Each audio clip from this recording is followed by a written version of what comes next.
Hello everyone, thank you for watching this video. In this tutorial, I am creating a simple rock paper scissor game using Python. This is a great beginner friendly project and that covers important programming concepts like user input, loops, conditional statement and random selection. Firstly चाहिँ एउटा folder create गरौँ.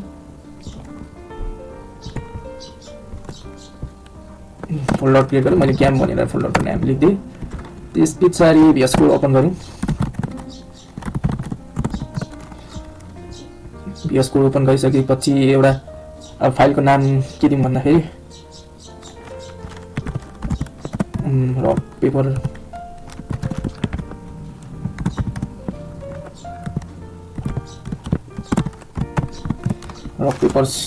scissor.py भन्ने फाइलको नाम बनाएँ.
सुरुमा चाहिँ मैले input गरेँ रेन्डम मोडल.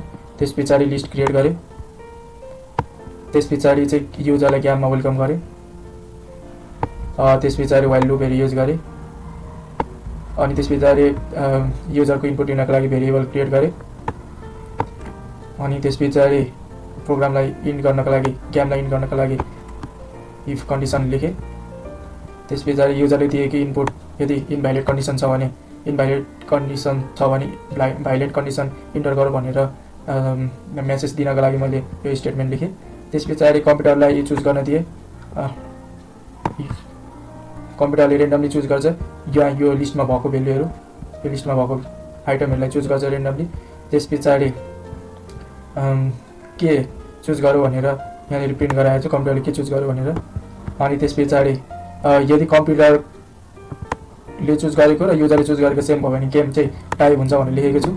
अनि त्यसपछि एल्स कन्डिसन युज गरेको छु. यदि युजरले चाहिँ रक चुज गर्यो र कम्प्युटरले चाहिँ सिजर चुज गर्यो भने त्यसपछि यदि युजरले चाहिँ पेपर अनि कम्प्युटरले चाहिँ रक अनि फेरि त्यसपछि युजरले चाहिँ सिजर अनि कम्प्युटरले चाहिँ पेपर चुज गर्यो भने चाहिँ युजरले जित्छ भनेर लेखेको छु. अदरवाइज चाहिँ कम्प्युटरले जित्छ भनेर लेखेको छु.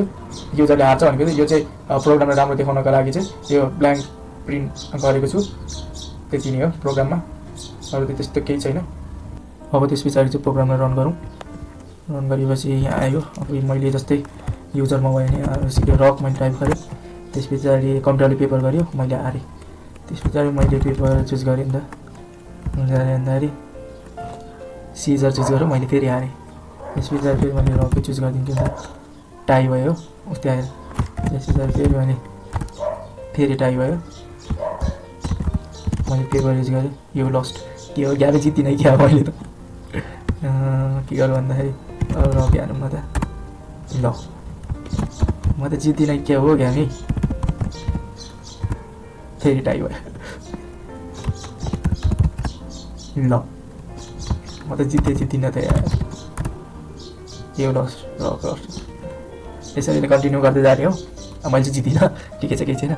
त्यस पछाडि आफूलाई खेल्न मन लागेन भने चाहिँ एक्जिस्ट गरिदिने. अनि त्यस पछाडि सक्यो. आजको लागि चाहिँ यति नै थियो. त्यही हो.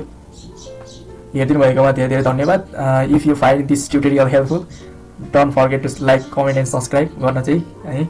ल आजको लागि यति नै हो. Thank you.